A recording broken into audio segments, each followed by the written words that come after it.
Hey guys, Paul from Ashen Phoenix. It is New Comic Book Day for the week of June 26th, and we're going to get started right now. Happy anniversary to us. This is our 3-year anniversary of us doing this. We've been doing this for 3 years, Tim. 3 years is a long time to put up with you, Paul. He does it with love. With love, I put up with you, Paul. I've brightened his life over the last 3 years. He doesn't want to admit it because he's Tim, but I've made him happier as a person, whether he wants to be or not. See? He's there. Why don't you start right now? This episode brought to you by nobody. It's us. It's our 3-year anniversary. So, watch to the end of the video, and there's a giveaway. We haven't done a giveaway in a while, but figure it's anniversary. Might as well give you something. I'm always giving away my love, just nobody wants it. Well, yeah, that's fair. Hey guys, Tim from Capes and Scowls, and it's time for me to do that there thing where I talk about trades and stuff. So, starting off here, I've got this ginormous art book telling stories, the comic art of Frank Frazetta. This thing's massive. Do you know how massive it is, Paul? yeah, I do know. You could kill a man with it. That's how we rate things. We've got Savage art. 20th century genre and the artist that defined it. This is all like pulpy, kind of shadow, Doc Savage kind of stuff. You'd have to want it, but you could probably kill a man with this as well. And Shameless Art is a similar art book. This is pinup artwork. What makes it different from other pinup artwork? Sometimes it's just a little too far. But I love pinup art. I think it's great. So, got some cool art books in. Now for the trade. What? And you can kill someone with Yes, you can kill someone with it. You also need to want it. Shamelessly as well. So here we have H.P. Lovecraft's At the Mountains of Madness, Volume 1, by a name I will not pronounce correctly. It is a manga. It is from Dark Horse. It reads, I assume, from right to left. It does. Looks awesome. Probably a fun thing to check out. We've got Teen Titans Raven. This is a brand new young adult title, right, Paul? Yeah, it's really good. Paul will be reviewing this sometime in the near future. We have Star Wars Dr. Aphra, number 5. I haven't been reading this, but I hear it's fantastic. It's just stayed good, which is just great. Speaks volumes of the creators. We've got Superman, the Man of Steel by Brian Michael Bendis. I reviewed issue 1 of this. It was fine. That's all I got. It was fine. Tony Stark, Iron Man, Volume 2. I bought this issue and put it up near all my bourbon glasses. It looks really nice. We've got Hardcore, Volume 1. It's wicked hardcore, Paul. By Dan Panosian, did the covers here. And some of the art. Maybe just the covers. You know what? I don't know. But it's fantastic. He's great. I'm sure anyone who associates with him is also great. We have a new release, X-Men Milestones of the Dark Phoenix Saga, which is, well, it's an X-Men book. And we have Old Lady Harley. I read an issue of this as well. It was silly and fun, which is what you want from this irrelevant, kind of just silly kind of book. All right, and now let's do the previews real quick. We've got new DC previews, new Marvel previews. We've got the Big Book O previews.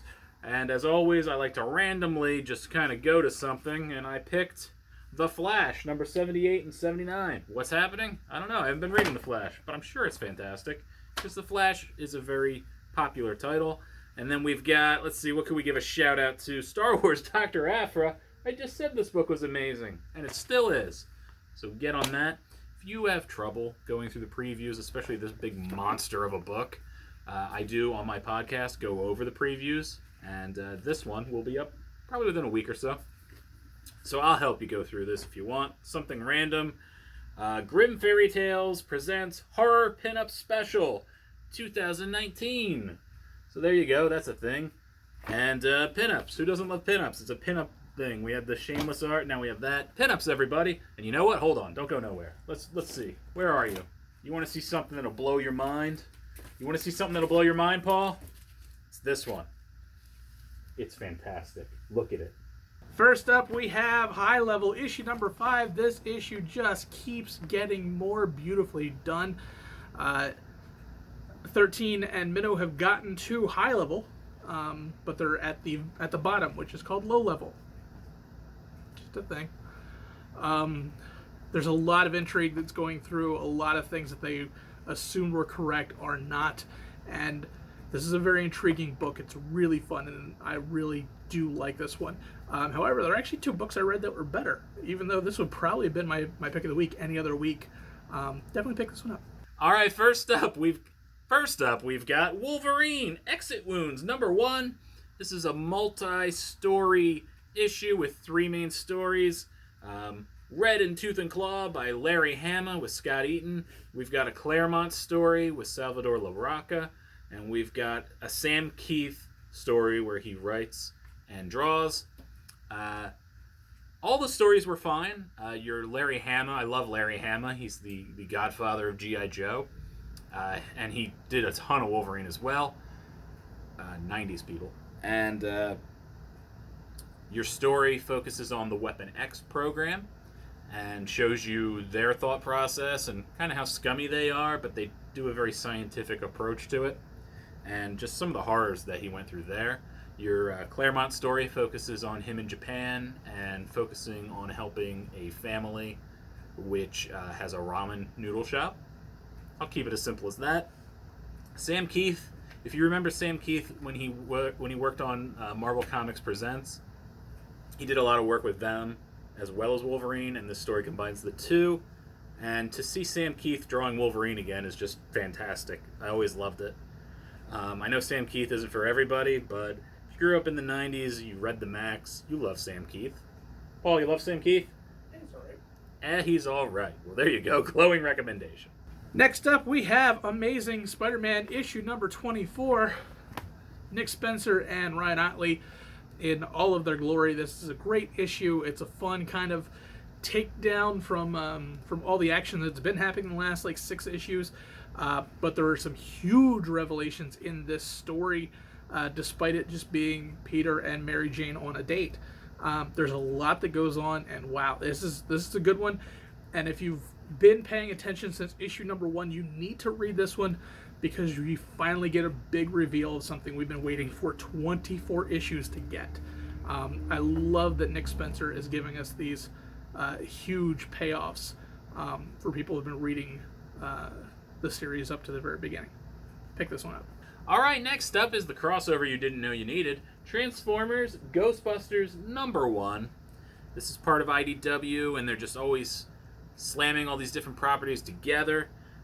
We have, I'll get these names right, Eric Burnham is your writer, Dan Schoening is your art, colors by Luis Antonio Delgado, letters by Tom B. Long.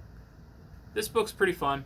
If you're a fan of the Transformers, you're not going to get a ton of actual robots in this. It is focusing on an Autobot science officer, but you do get this background story of the civil war happening between the Autobots and the Decepticons ultimately taking over Cybertron, and then some shenanigans happen where they are attacked by very powerful entities. It does have a tie to the Ghostbuster lore, and I won't say the book was amazing, but the book was really fun, really concise. It got to the point. It said, here's the story we're telling. I think that the way it just got all that set up out of the way, and I think it's going to be a blast to read going forward. So you might not get quite the quota of robots you wanted, but I think the miniseries in itself will be very good going forward. I think you should read this and then check out the series going forward. What can my pick of the week be? It's actually Marvel Comic Presents issue number 6. Yay! I randomly picked that one for you. I know he did. Normally when I pick these books up, there's several stories, and I usually like one of them, and then I could give 2 shits about the other 2. But I loved all 3 of these. We first have a Wolverine story by Charles Soule, Charles Soule, and Paulo. I'm not going to say your last name, but you did a great job with a Wolverine story about a demon called the Truth and him trying to fix it, and a big new character that everybody's going to either love or hate. So yeah. Then my favorite actually was the Deadpool story. And I don't say that very often because I'm not a huge Deadpool fan, but Tim Seeley and Riley Brown did an amazing job where Deadpool basically goes. It's basically an issue from an episode from 1991 where he starts his own comic book company and then crashes the comic book industry like it actually did in the 90s, and he did it the exact same way. I'm looking at you, Marvel. Looking at you, DC, and the makers of anybody with a chromium cover. And then the third one, I actually really liked because I'm surprised that growing up, I didn't realize that the Ghost Rider that I knew was actually Danny Ketch. So this is a Danny Ketch story by Ed Brisson and Juan Frigeri. And it's a Danny Ketch episode talking about how obviously he doesn't want to be the Ghost Rider and is called to handle things. There's a big twist at the end, and this was a fun one. So, if you're looking for a flyer on something new to give you 3 stories that you might actually like, this one's definitely one to pick up. All right, my pick of the week is Canto, number 1. Canto is from IDW, and it is weird. It is written by David M. Booher, Booher, and art by Drew Zucker. This book is about little clockwork knights that are enslaved and they're trying to gain their freedom. I don't know if this stems from a story that's already established. Even if it did, you can jump into this and just enjoy it. Basically, they're little clockwork knights and they have little clocks instead of hearts, and they need their hearts, damn it. So they're going to go on an adventure. The real winner here, I mean, the writing is great, the story is great, the art is so good. If you're an art snob and you're like, I only want to read something with great art, well, this has great art, so check it out. But it's described on the back as Wizard of Oz meets Dante's Inferno, and that's kind of accurate, which is weird to kind of imagine. So if you like some weird, labyrinthy, kind of Dark Crystal kind of story that will probably get a little darker, I really just enjoyed it. I thought it was fun. It did everything I wanted it to do. I looked at this and said, I want this to be a little weird, but just fun. It was. The art's amazing, though. Good on you. All right, guys, you have reached the end of the video. Normally it's Tim, but since it's a anniversary, we're giving something away, and Tim has no soul, so he has nothing to give extra.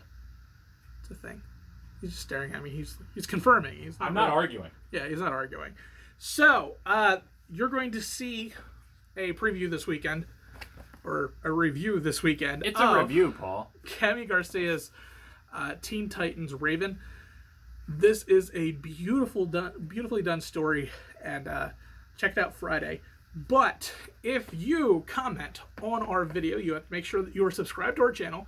Comment on just some of the things that you've liked about us over the last 3 years. It could be just the randomness of our conversations with each other, specific books that you've picked up because of our series, or anything else like that. Just comment down below, and we're going to pick one of you, and one of you is going to get this book. It's a beautiful thing. Just don't comment about all the pugs you've drowned. That's bad. I don't want to be responsible for that. No, we can't. No. I mean, if you do, I'm not going to disqualify you, but just don't. just don't. But guys, the winner of this is going to get one of these copies. And thank you so much, man. 3 years has flown by sometimes. Sometimes it's dragged by. But it has been a lot of fun. And to watch this channel slowly grow over the years has been a joy to us. And we do appreciate everything. I know Tim's not on the other side of the camera, but he does appreciate it too. Mm-hmm. He does. I do. So, yeah, here's the 3 more years. And we'll see you guys next week. I can't do 3. You don't know that. Nope. Could. Maybe. Maybe. Maybe 3. 2. I guarantee you. I mean, I wanted 5, but like... 5? How about 4.5 total? But like, I personally wanted 7 to get like 10 years. Like, we want to do this for like 10 years. Maybe? Maybe 10? My love can be bought, so maybe. Okay, there you go. More coffee. Coffee for 7 more years. Woo-hoo! There we go. I'll see you guys next time.